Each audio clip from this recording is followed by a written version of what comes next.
The last few weeks have really been full of change. After pouring the footers, we jumped straight into building the concrete forms for the foundation walls. This is where things really started to get interesting.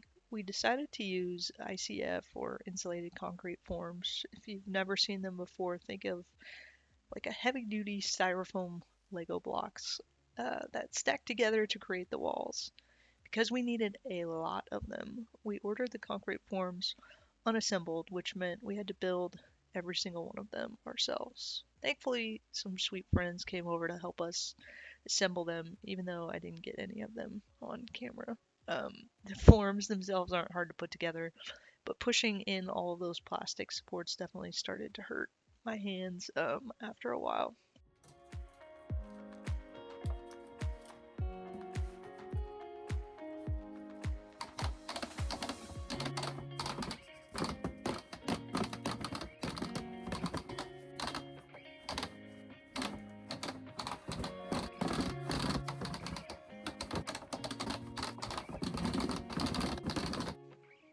To stack the ICF, you alternate adding blocks to either side of the same wall, working your way toward the middle. Once you reach an opening, the last block usually needed to be cut to fit. We found that starting with a circular saw for the initial cut and then finishing it off with the insulation saw gave us a really clean, smooth cuts. What's really cool about this system is that the same plastic supports that hold the ICF together actually hold the rebar in place. So once everything is assembled, the forms stack and lock together just like Legos, creating a strong, solid setup for the concrete pour.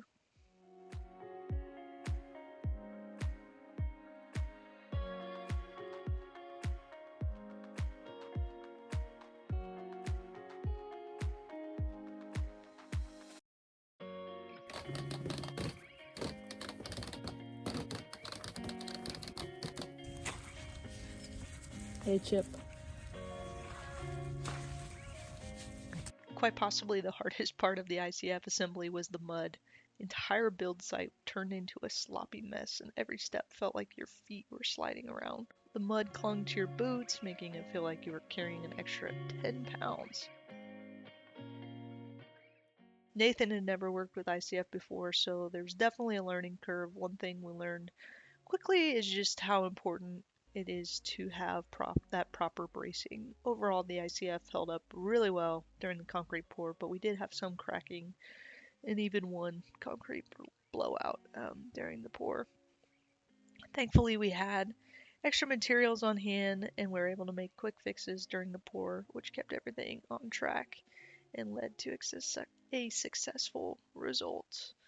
We were incredibly thankful for the family and friends who showed up to help on pour day. Even though we hired a few concrete trucks to assist, we were still responsible for directing concrete, screening off the excess, and vibrating the walls to make sure that there were no gaps, all the while fixing the blowout in real time. It was truly an all hands on deck kind of day, even as I sat inside juggling back to back meetings.